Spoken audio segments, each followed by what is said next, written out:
Welcome back for another deep dive. You ready to jump into Ruth? Absolutely. Ruth, chapter 2 this time. It's a story that's, seems pretty straightforward at first glance. Right. But there's a lot going on under the surface. Oh, definitely. So to set the scene, we are in Bethlehem, and it's a time of famine. Yeah. We're walking alongside Ruth, who is a young widow who has come back to Israel with her mother-in-law, Right. Naomi, and they are struggling to survive. Yes. Really relying on gleaning to make ends meet. It's interesting because it really gives us a picture of what life was like back then. Oh, for sure. Gleaning was not just some random act of, charity. Right. It was actually like a system that was built into their society. Yeah. It was a way to protect the most vulnerable. Yeah, and it wasn't just random, like you said. There were laws about it. Exactly. There were laws about it. To make sure that the landowners left enough for the poor and the widowed to be able to collect. Exactly. And this is where our story kind of takes a turn. Ruth, she's driven by necessity. Yeah. And her loyalty to Naomi, she goes out to glean. Right. And she just happens to end up in the field of Boaz. This chance encounter, right? I always makes me wonder, was it really just chance? Or was there something more going on? I mean, we know how the story ends up. This ties into the lineage of King David. Yeah. So was there some sort of fate involved here? Well, that's part of what makes the story so amazing. Yeah. I mean, it really makes you consider the possibility that there's something bigger at play. Right. Like God is orchestrating events from behind the scenes for some greater purpose. Okay, so let's talk about Boaz for a minute. I mean, he's a wealthy landowner. Yes. He's a relative of Naomi's deceased husband. Right. But he is not your, stereotypical, aloof rich guy. No, not at all. I mean, when he gets to his field, he greets his workers with a blessing. That is such an important detail. It is. I think it really shows us Boaz's character. Mm-hmm.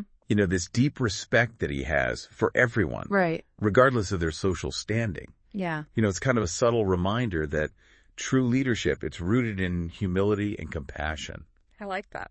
And that act of blessing his workers, it actually echoes a much deeper idea. Oh, really? From the Hebrew tradition, the idea of hesed. Hesed. Fill me in. I've never heard of that. So it's often translated as loving kindness. Oh, okay. But it's so much more than that. Oh, okay. It's this unwavering loyalty, this covenant faithfulness. Wow. This deep commitment to doing what's right, especially for those who are in need. Mm-hmm. It's a central theme throughout the entire book of Ruth. Okay. And Boaz, he just embodies this quality throughout the whole story. So it's not just a personality trait then. Yeah. It's like a deeper understanding of his responsibility. Right, exactly. Toward others. So others. That's really cool. Yeah. But then he notices Ruth, right? Yeah. She's a foreigner gleaning in his field. You'd think that maybe he'd overlook her or maybe even send her away. Yeah, you would think so, wouldn't you? But that's not what happens. That's not what happens at all. So what does he do? So instead of indifference or suspicion, he's curious about her. He actually goes out of his way to find out about her. Yeah. Where she's from, her story. Yeah. He's genuinely interested in her well-being. Yeah, it's always struck me this moment that he could have just ignored her. Right. But he chose to engage with her. Yes. To see her as a person worthy of his attention. Deserving of respect and dignity. It really speaks volumes about his character. It does. And he doesn't just stop there. Okay. He doesn't just allow her to glean.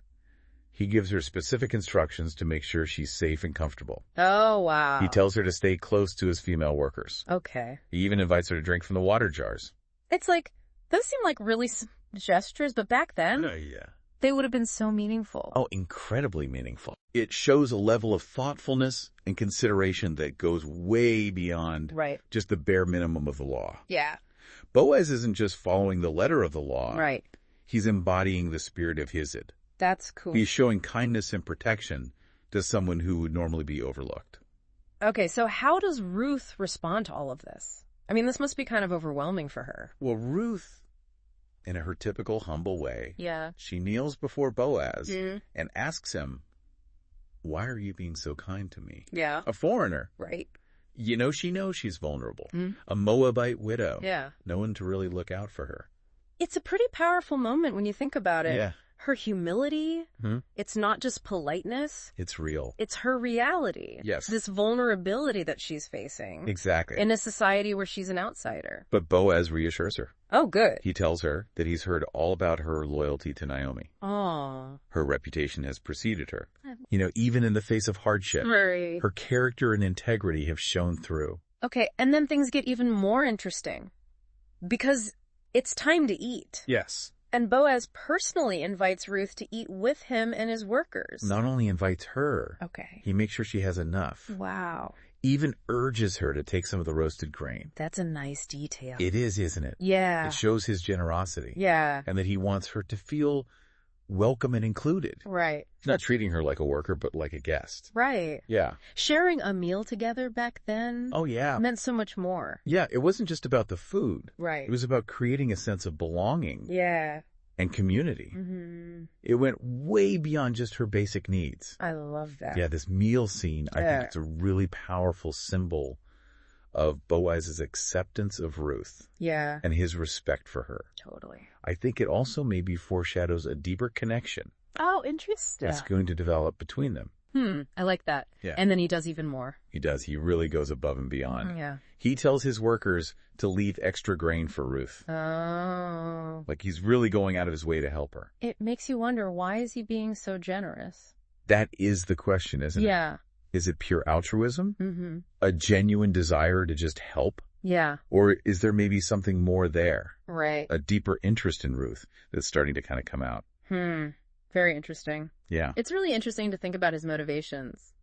it is. But regardless, the impact is undeniable. Oh, yeah. Because at the end of the day, Ruth has gathered like 30 pounds of barley. That's a lot of barley. That's a ton. Yeah, it really shows how hard she worked Yeah. and how generous Boaz was being. Yeah. You can really see the direct impact on Right. her ability to take care of herself and Naomi. So she goes back to Naomi with all this barley. Mm-hmm. And Naomi, being the wise woman she is, she immediately recognizes that this is more than just a random act of kindness. Exactly. She realizes that Boaz, Yeah. he's not just some random kind stranger, right? Right. And she even says that he's a guardian, Yes, a guardian. which is a term that has much deeper implications than just someone who protects you. Oh, for sure. It hints at this ancient custom of kinship redemption. Kinship redemption, yes. Now that is where things start to get really interesting. Yeah, it does. So what exactly is kinship redemption? Mm-hmm. And how does it relate to Ruth and Boaz? I think we need to unpack this a little bit. Yeah, for sure. It feels like we've stumbled upon something really important here. We have. Yeah. So kinship redemption, it was like this social and legal practice Okay. in ancient Israel where a male relative of a deceased man, Okay. he had the responsibility to take care of the widow Oh, wow.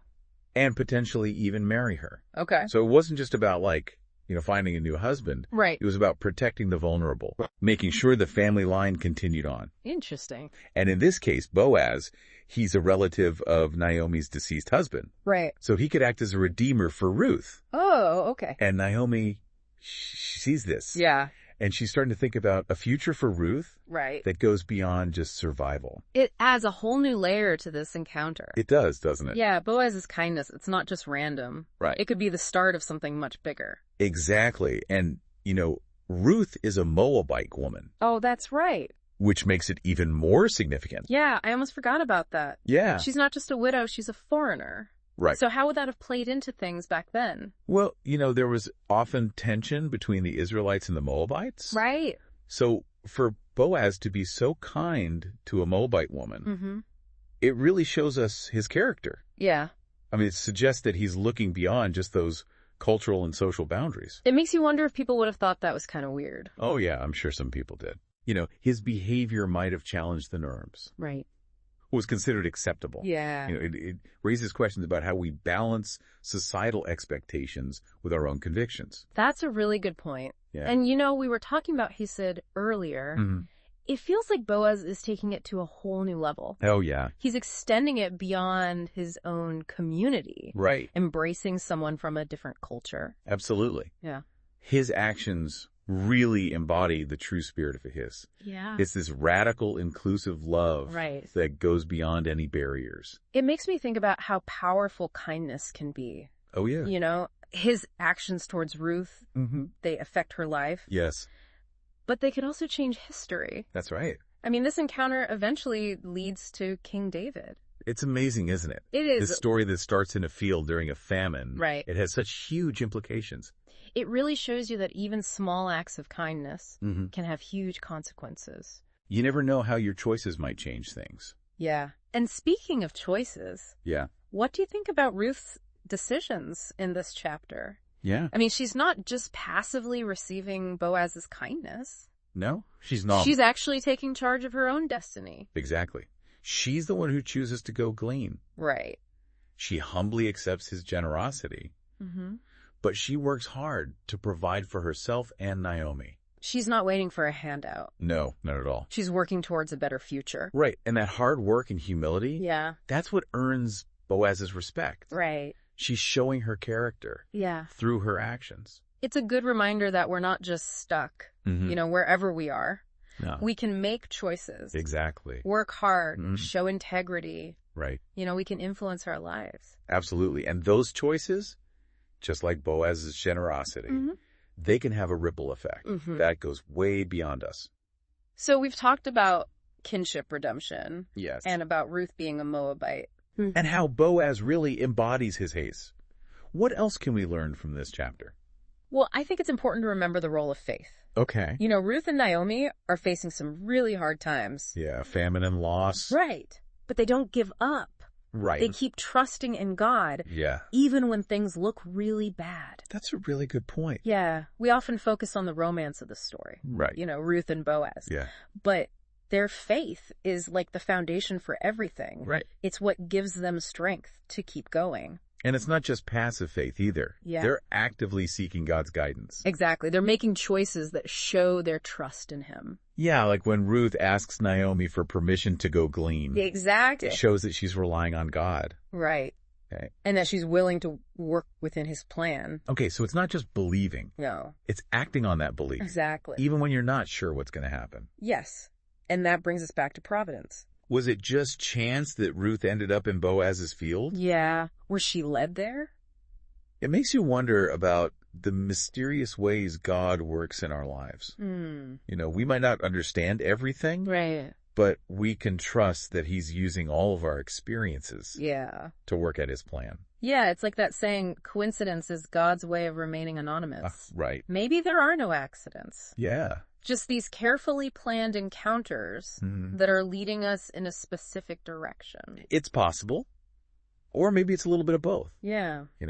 Our choices and God's plan all mixed together. It's cool that the story lets us decide. Yeah. It makes you think about the mysteries of faith and how much control we actually have. That's what makes this deep dive so fascinating. Yeah. It's not just about understanding the story. Right. It's about these bigger questions. Yeah. These deeper themes that are still relevant today. Totally. And one of those themes that really sticks out to me is redemption. Redemption, yeah. We see it in so many ways in this chapter. Ruth's personal journey. Yeah. A widow finding hope in a new place. Right. Boaz stepping up as a kinsman redeemer. Yes, exactly. And even the overall story, which points to the redemption of Israel. Right through the line of David. It's like this small story contains the seeds of something much bigger.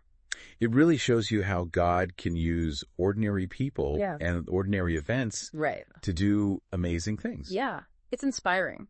It is. It makes you think about how we can experience redemption in our own lives. Yeah. Maybe we all have a part to play in this story. Absolutely. And it starts with those small acts of kindness. Yeah. Compassion, generosity. Right. I mean, Boaz didn't set out to change the world. Right? He just treated Ruth with respect. Exactly. And that one choice had such a huge impact. It reminds me that we shouldn't underestimate the little things. Yeah. A kind word, a helping hand. Those things can make a big difference. And I think this chapter also challenges us to think about how we treat people who are different from us. Yeah. Those who are marginalized. Right. The ones who are often forgotten. How can we be more like Boaz? Right. How can we show his chev to those who need it most? It's easy to get caught up in our own little world. It is. But this story reminds us to look outside of ourselves. Yes. To see the needs of others. To show kindness and generosity. Yeah. Even when it's hard. Even when it's hard. So as we finish up this deep dive into Ruth chapter 2, I'm left feeling really hopeful and excited to see what happens next. Me too. We've uncovered so much meaning, Yeah. explored these timeless themes, Right. met these characters who really show us the best of humanity. It's a story that stays with you. It really does. Even after you've finished reading it. And that's what makes these ancient texts so great. They make us think differently, live differently. They challenge us. Yeah, they give us a new perspective. Well, thanks for joining us. Yes, thank you. On this journey into the Book of Ruth. Yeah. We'll be back soon with more deep dives,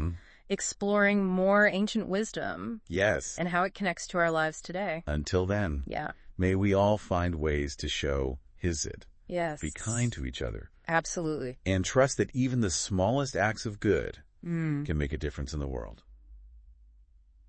Thanks again for listening. Yes, thank you.